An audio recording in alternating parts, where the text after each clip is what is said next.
빵순이의 낭독 성장기. 안녕하세요. 오늘은 제가 여러분들에게 소설을 읽어드리려고 합니다.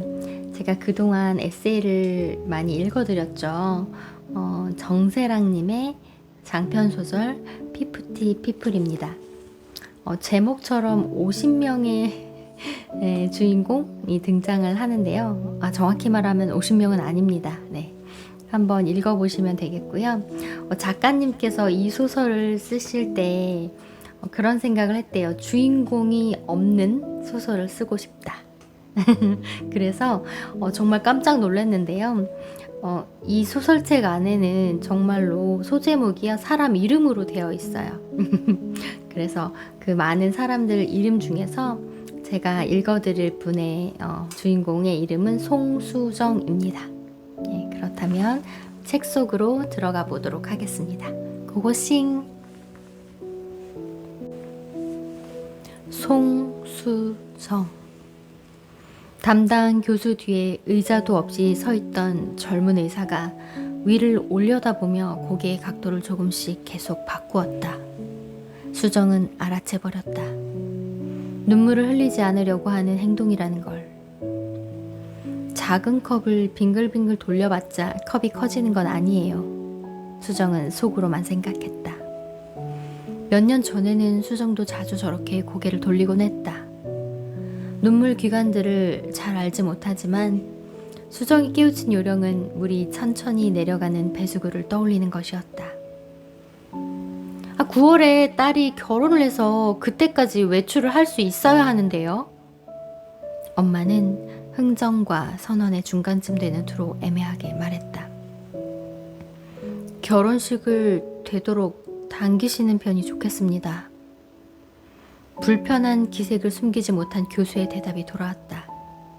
그러자 뒤에 서 있던 젊은 의사가 울기 시작한 거다. 중학생으로도 착각할 수 있을 만큼 체구가 작고 앳된 남자였다. 나도 안 우는데 왜 그쪽이 울어요? 수정은 쳐다보지 않으려고 애썼다. 엄마가 처음 암에 걸린 걸 알았을 때는 수정도 많이 울었지만 암이 거듭 재발하자 엄마도 수정도 울기보다는 시간을 효율적으로 쓰는 데 집중했다. 전문가가 아니라도 엄마의 CT 사진에서 암세포들을 짚어낼 수 있을 것 같았다. 누가 보더라도 분명했다. 처음에는 유방암이었지만 림프관을 따라 번지더니 이제는 뇌를 향해 가고 있었다. 교수가 설명하려고 입을 떼기 전부터 이상한 평정심이 모녀에게 찾아왔다. 당겨야겠네요, 그럼. 가슴 안쪽에서 뭔가 빠르게 낙하하는 듯한 느낌이 들었지만 그래도 눈물은 나지 않았다. 엄마와 수정에겐 해야 할 일이 많으므로. 엄마는 병원을 나서자마자 식장에 전화해 더 이른 날짜를 알아보라고 수정을 독촉했다. 수정과 통화하던 상담사가 곤란해하자 엄마가 전화를 빼앗아 들고 어정쩡한 시간대라도 좋으니 예약을 해달라고 억지를 부렸다. 내가 암이 번져서요. 곧 죽어요. 누구를 또 울리려고 그래. 그만해. 수정은 살짝 두통이 왔다. 원래도 결혼은 하려 했지만 엄마가 주도권을 잡자 모든 것이 걷잡을 수 없어졌다. 아무도 엄마에게 브레이크를 걸 수 없었다. 한복은 좀 좋은 걸로 하기로 하죠. 그리고 제가 핑크색을 입을 거예요. 원래도 여자 쪽이 붉은 계열을 입는 건데 엄마가 마치 먼저 찜하듯 말해버려서 수정은 예비 시어머니 보기가 민망했다. 성격이 물음편인 남자친구와 남자친구의 어머니는 엄마에게 휘둘릴 대로 휘둘렸다. 언젠가 텔레비전에서 남극의 쇠빙선에 대한 다큐멘터리를 보다가 문득 엄마를 떠올린 적도 있다. 가차없는 직선적인 돌진하는 성격. 어렸을 때는 수정도 마구 휘둘렸으나 나이가 들고서는 하나 있는 딸인 자신만이 엄마를 제어할 수 있다는 걸 깨닫고 세상과 엄마 사이에 완충 역할을 해왔다. 아빠도 오빠도 그 완충 역할에는 별로 쓸모가 없는 편이었다. 엄마가 암에 걸리고 나서는 수정도 좀 힘이 달리긴 했다. 종교가 없는 엄마는 데드라인이 가까워질수록 점점 더 옛날 이야기에 나오는 모든 걸 뚫는 창처럼 주저함을 보이지 않았다. 수정은 엄마가 마지막 에너지로 돌리는 컨베이어 벨트에 올라타서 결혼식 준비의 단계를 거쳤다. 엄마 때문에 웨딩 플래너의 기미가 짙어진 것 같았다.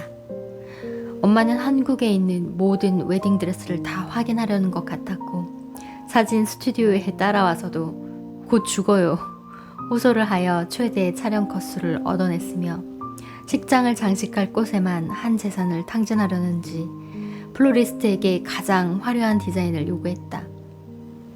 오빠 결혼식은 완전 소박하게 해놓고 새언니 보기 안 부끄러워? 수정은 참다가 한마디 하고 말았다. 아니 그때는 내가 죽을 줄 몰랐지 하는 엄마의 얼굴을 보자 또 지고 말았다. 청첩장을 600장이나 보내겠다고 했을 때는 그 중에 50장만이라도 자기 몫이었으면 하고 반쯤 포기한 상태였다. 다행히 청첩장에 곧 죽는다는 이야기는 적지 않았다. 그건 엄마의 동창생들이 나팔수처럼 전파할 셈인 듯 했다. 긍정적인 면도 있었다. 수정은 결혼식 아침에도 전혀 떨리지 않았다. 그건 남자친구도 마찬가지인 듯 보였다. 우리가 주인공이 아니니까. 그치? 그치. 수정은 메이크업 아티스트에게 자기보다도 엄마에게 더 신경 써달라고 조용히 부탁했다. 평소에는 연예인만 담당하는 원장님인데 엄마가 그 아침에 나오게 했다. 그 섭외의 과정을 수정은 알고 싶지 않았다. 예식장은 그 부근에서 가장 좋은 곳이었다. 신부 대기실에서 식장 입구가 보였다. 그야말로 성장한 엄마의 친구들이 엄마만큼이나 결연한 얼굴로 문을 밀고 들어왔다. 너를 위해 예쁜 옷을 입었어. 그런 느낌이랄까? 볼륨을 넣은 머리와 진주 귀고리와 실크 스카프와 자개의 브로치들이 식장 입구를 가득 채웠다. 수정이 아는 얼굴도 많았지만 전혀 모르는 얼굴도 많았다.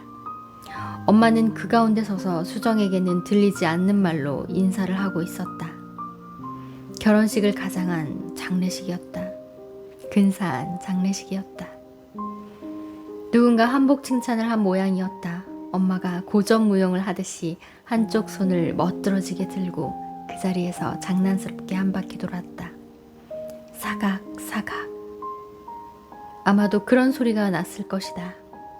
그때 자기도 모르게 수정은 울컥하고 울었다. 나중에 이날을 기억할 때 엄마가 도는 저 모습이 기억날 거란 걸 수정보다 수정의 눈물기관이 먼저 깨달은 것 같았다. 아 어떡해. 장갑으로 얼른 눈가를 훔쳤다. 하지만 나쁘지 않잖아. 수정은 생각했다. 엄마의 강인함도 엄마가 맨날 부리던 억지도 이상하게 저 사각사각함으로 기억날 것만 같으니까.